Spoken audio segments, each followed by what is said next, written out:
I offer my deepest obeisance in the lotus feet of Shri Shri Thakura. My Jai Guru Pranam to the Kendra Pratinidhi Bhai and all Guru Bhai and Ma present here. Today, it's a great pleasure and privilege for me to share my thoughts on the divine life history of Shri Shri Thakura. As we all know, India, the land of spiritual heritage, it is also the land of saints and sages.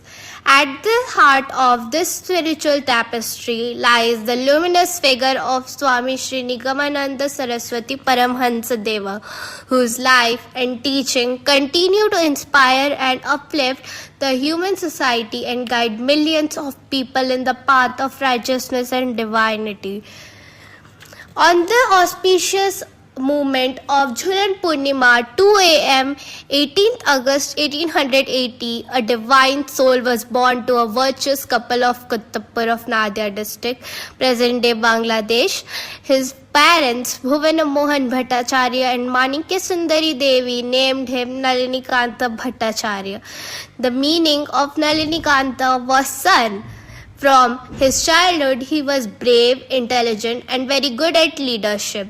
Everyone in the village adored him, but he was the dearest to his mother.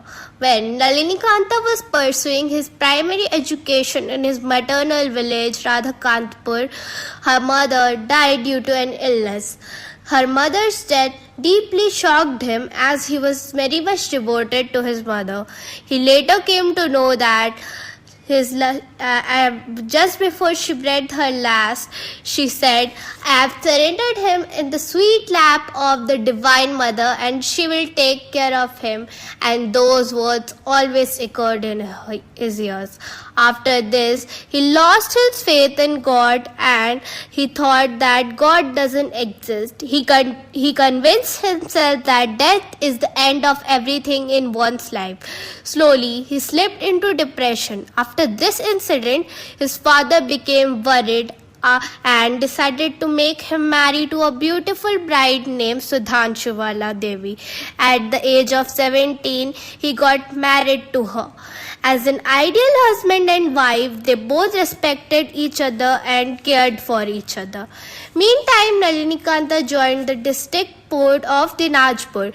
One night, while he was engaged in a few settlement works at the Narayanpur camp, he marked that the lamp got dimmer and dimmer. When he raised his head, he saw that Ma Sudhanshuvala was standing there, totally astonished. He asked her that, "How come you are here?" And suddenly the shadow faded and disappeared. This deeply agitated his mind.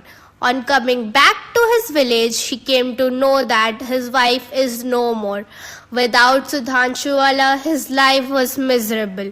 He wanted to get her back at any cost. This started his spiritual adventurous journey.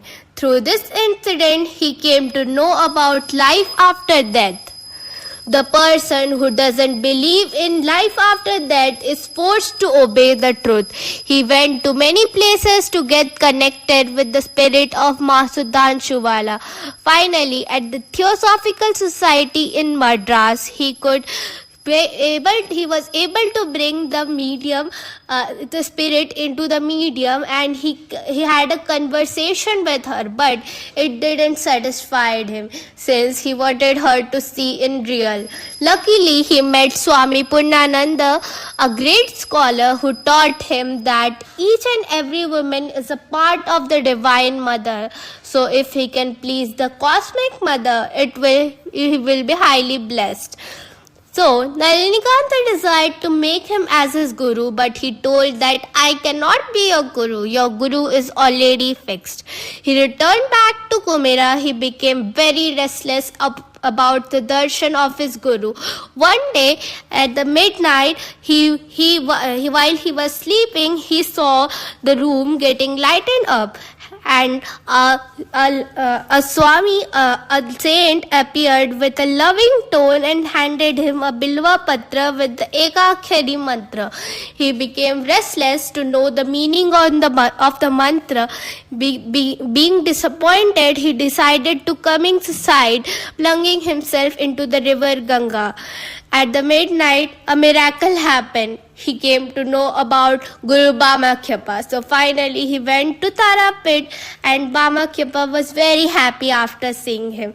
He told him about after seeing the Tara mantra, he taught him the Tantra Sadhana. After pursuing his Tantra Sadhana, he was able to see Ma Sudhanshuvala in the form of the Cosmic Mother. After that, Bamakyapa advised him to collect the Jnana Sadhana. This struggle of starting Guru again started. His condition was again miserable. He travelled to many places but wasn't able to find his Guru. Then he went to Ajmer to attend a lecture with a Bengali gentleman. There he met the saint who gave him the Ekakhyari mantra. He ran by saying that you are my guru, and became senseless at his feet. This divine saint was not ready to accept him as his student, but he went to his ashram and did many works like cooking, cleaning utensils, collecting wood for cooking, etc. So finally, Guru Sachidananda accepted him as his disciple. He taught him the tattvas of Vedas, Upanishads, and he grabbed everything in a very short period of time. So Guru Sachidananda told him to travel the 4 dhams, and after that he advised him to do the yoga sadhana. After Jnana Sadhana, his search for the Yogi Guru started. Once he was traveling with his friends, and he lost his way, and he sat there in a cave. At the below the tree, a saint was sitting there, and Nalinikanta smiled and followed him like a puppet. The saint was Guru Sumeru Das Ji. He taught him all the yoga. He was the Yogi Guru, and he taught him the yoga sadhana.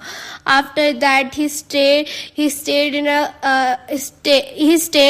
the Sri Jageshwar Biswa's house, and with yoga he attained the Sarvikalpa Samadhi. Next, he went to Kamakhya, where he completely absorbed himself in the Nirvikalpa Samadhi. From Nirvikalpa Samadhi, when he came back, he got the knowledge that I am Guru. After this, Nigamananda has done his Prema Sadhana. From Gauri Ma, the Holy Mother taught him the significance of divine love.